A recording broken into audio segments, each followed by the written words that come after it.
আল্লাহর নবীর সুন্নাত তরিকা মতো চলেন, যারা জান্নাত প্রত্যাশা করেন।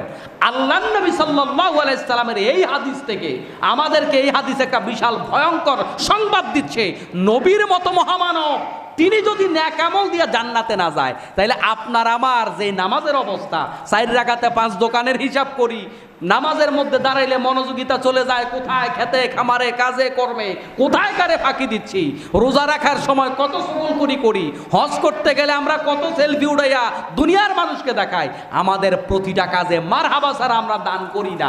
এত ঝামেলা সুদ্ধা যে ইবাদত করি, এই ইবাদত দিয়ে আপনি আমি জান্নাতে যাব, এটা ভাবলেন কেমনে?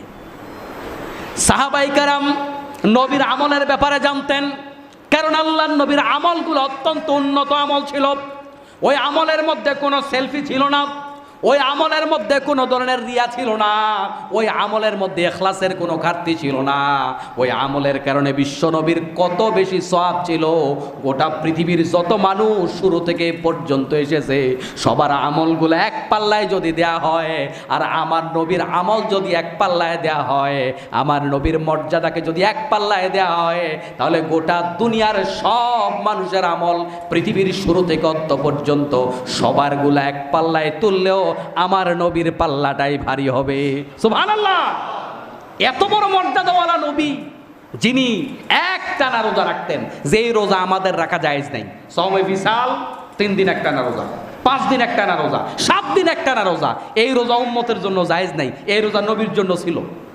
5 দিন রোজা রাখবেন, কোনো ইফতার নাই, কোনো সেহরি নেই, পারবেন? 7 দিন একটানা রোজা, ইফতার নাই, সেহরি নাই। তাহলে নবীর আমলটা কেমন ছিল? কত চমৎকার আমল ছিল, কত কষ্ট করেছে। আপনি আমি বলেন তো দেখি, আমরা একটু পর্যালোচনা করি। এটা পর্যালোচনা করার জায়গা, এটা ক্লাস। নিজেকে প্রশ্ন করেন তো, আমরা কি কখনো এমন হয়েছে তাহাজ্জুদ নামাজ পড়তে পড়তে পাগুলা ফুলে গেছে? এমন কি হয়েছে কখনো? কিন্তু আমার নবী যখন তাহাজ্জুদ নামাজে দাঁড়াতেন পাগুলা ফুলে যেত, কারণ বেশি দাঁড়ায় থাকলে মানুষের পায়ে পানি আসে না, পা ফুলে যেত।